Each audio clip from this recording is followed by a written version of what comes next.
Hola, mi nombre es Ana Hurtado, soy estudiante de Medicina de la Universidad Nacional Experimental Rómulo Gallegos y hoy les hablaré sobre la enfermedad pulmonar obstructiva crónica, conocida comúnmente como EPOC. Pero, ya que estamos hablando de los pulmones, se hace indispensable conocer un poco sobre ellos para así entender el papel fundamental que cumplen en nuestro organismo. Los pulmones son dos órganos localizados en la caja torácica a ambos lados del mediastino.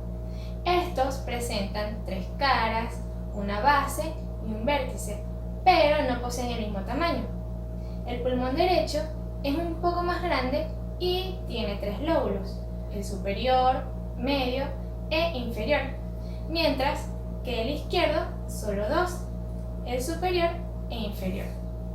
Estos órganos están recubiertos por una membrana serosa denominada pleura, la cual se divide en dos capas, la pleura visceral, que está en contacto directo con los pulmones, y la pleura parietal, la cual recubre la parte interna del tórax.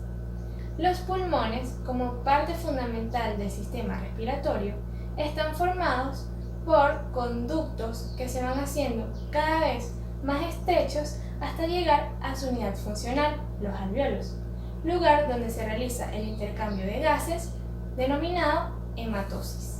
Todo este proceso se da por medio de la ventilación pulmonar, en la cual el aire inhalado a través de la cavidad nasal se desplaza por medio de la faringe, laringe y tráquea hasta llegar a los pulmones. Este oxígeno se va a difundir desde los alvéolos hasta llegar a los capilares pulmonares que lo rodean. Luego se va a unir a las moléculas de hemoglobina de los glóbulos rojos y se va a bombear al torrente sanguíneo. Por otra parte, el dióxido de carbono de la sangre desoxigenada se difunde desde los capilares hasta los alvéolos y es eliminado mediante la exhalación. De esta manera, la respiración puede dividirse en tres procesos fundamentales para la vida: la ventilación, la difusión y la perfusión. Ahora bien, ¿qué es la EPOC? La Guía de la Iniciativa Global para la Enfermedad Pulmonar Obstructiva Crónica, conocida por sus siglas en inglés como GOUT, define esta enfermedad como una patología caracterizada por la limitación persistente del flujo respiratorio, siendo este progresivo y poco reversible. Generalmente se asocia con la respuesta inflamatoria exagerada de las vías aéreas y el parénquima pulmonar, en respuesta a la inhalación de partículas o gases nocivos. Los pacientes que padecen esta enfermedad suelen presentar enfisema, el cual se define como la destrucción y ensanchamiento de los alvéolos pulmonares, causando así dificultad respiratoria, y bronquitis crónica, la cual se caracteriza por la inflamación de los bronquios y una producción de secreción mucosa abundante. Con respecto a su etiología, como mencioné anteriormente, el principal factor de riesgo asociado al desarrollo de la EPOC es la inhalación de gases o partículas nocivas, como por ejemplo el humo del tabaco, el cual puede afectar a las vías respiratorias grandes, finas y alvéolos. No obstante, recientes estimaciones globales consideran que al menos el 20% de los pacientes con EPOC no son fumadores, lo que implica considerar otras fuentes de exposición, como por ejemplo estar presente en ambientes cerrados con humo de leña. Asimismo, el déficit congénito de alfa-1 antitripsina conduce a la incontrolada actividad de otras proteínas que se activan durante estados de inflamación ocasionados por varios tipos de daño, como infecciones o sustancias irritantes. Esto genera una destrucción de las paredes de los alvéolos y pérdida del parénquima pulmonar, que a largo plazo causa enfisema. Con respecto a la fisiopatología de la EPOC, se puede decir que el paciente va a estar inhalando durante décadas sustancias y partículas como el tabaco, las cuales van a desencadenar una respuesta mediada por neutrófilos, linfocitos TCD8 y macrófagos. Dichas células van a actuar de manera exagerada y se van a encargar de liberar dos tipos de sustancias, proteasas y más oxidantes como el peróxido de hidrógeno, las cuales van a provocar una pérdida del parénquima pulmonar generando el enfisema. A su vez, esta destrucción puede provocar un aumento de la respuesta inflamatoria, dando como resultado el remodelamiento de la vía aérea mediante fibrosis en la pared de los bronquiolos, aumento de las células caliciformes e hipertrofia de las glándulas, aumentando así la producción de moco, lo que genera tapones mucosos principalmente en la pared de los bronquiolos, empeorando la obstrucción de los flujos expiratorios de manera permanente y progresiva. Es por ello que así el paciente deje de fumar o deje de exponerse al factor de riesgo, la inflamación va a continuar, debido a la ausencia de sustancias que pueden reparar o frenar el daño, como las antioxidantes que inhiben a los oxidantes y la alfa-1 antitripsina que debería inhibir a las proteasas. Es importante conocer que la limitación al flujo aéreo junto con la hiperinsuflación van a afectar la función miocárdica y el intercambio gaseoso, lo que puede generar hipoxemia e hipercapnia, aunque estas no aparecen hasta fases más avanzadas de la enfermedad. En cuanto a la clínica, generalmente los síntomas más frecuentes de la EPOC son tos, producción de esputo y disnea de esfuerzo, la cual puede ir evolucionando progresivamente hasta convertirse en disnea de reposo. Por otra parte, al realizar el examen físico se puede observar tórax en tonel, caracterizado por una disminución de la excursión del diafragma y pecho redondeado. De igual manera, se observa cianosis en labios y hechos unguiales, aunque todo esto puede variar si en el paciente predomina el enfisema o la bronquitis crónica.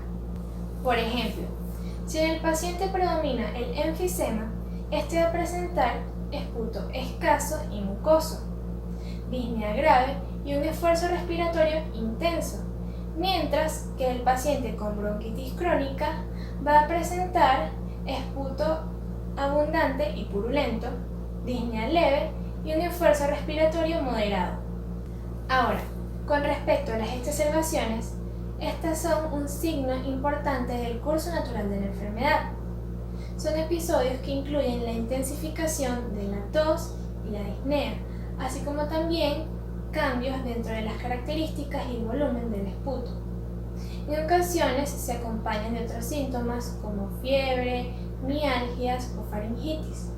Y todo esto puede aumentar la mortalidad un 10% tras la primera hospitalización y un 50% transcurrido 3 años.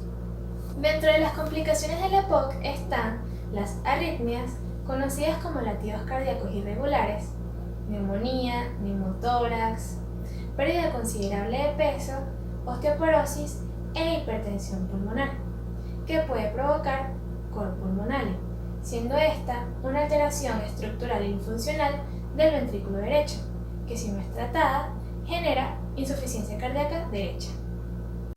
Para el diagnóstico de la EPOC deben evaluarse de manera cuidadosa los síntomas y los antecedentes de exposición a agentes irritantes.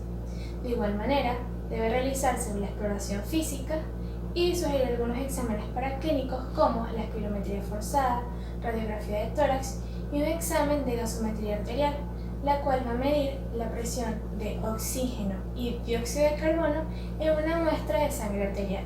De este modo se debe conocer que la espirometría forzada es el elemento clave dentro del diagnóstico y la evaluación de esta enfermedad. En este caso, los valores de flujos y volúmenes que más nos interesan son la FVC, conocida como capacidad vital forzada, la FEV1, que es el volumen máximo expirado en el primer segundo, y la relación de estas dos. El patrón obstructivo de la espirometría se define cuando el valor de esta relación es menor al 0.7 luego de administrar un broncodilatador. En pocas palabras, esto significa que en el primer segundo de una expiración forzada, el paciente va a expirar menos del 70% del aire. En los últimos años se han desarrollado procedimientos con el fin de estudiar esta enfermedad de una manera multidimensional, lo que ha dado como resultado el uso del índice ADO, índice de Bode, el cual aplica la clasificación de la disnea de la MRC, y el CAT, el cual es un cuestionario que mide la calidad de vida de una persona relacionada con la EPOC. De esta manera, las directrices de la GOLD proporcionan un sistema de clasificación que sirve para determinar la intensidad del tratamiento y el pronóstico de la enfermedad. El tratamiento de la EPOC tiene como objetivos minimizar los síntomas, prevenir la progresión de la enfermedad junto con las exacerbaciones y reducir la mortalidad. Dentro del tratamiento farmacológico tenemos a los broncodilatadores, los corticosteroides y a los antibióticos que se utilizan para tratar las exacerbaciones, tomando como guía los criterios de Antonisen. Dentro del tratamiento no farmacológico se sugiere el abandono del hábito tabáquico y la adopción de hábitos saludables generales.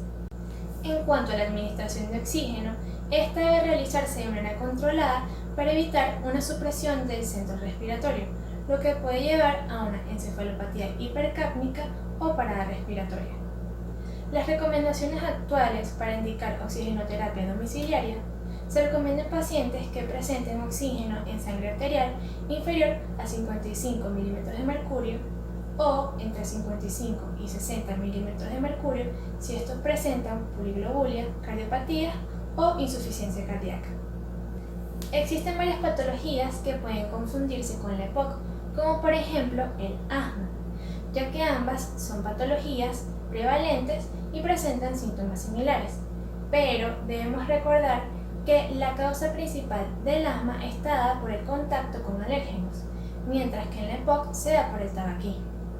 Por otra parte, la oxigenoterapia en el asma puede darse a libre demanda, mientras que en la EPOC deben cumplirse los parámetros que mencioné anteriormente.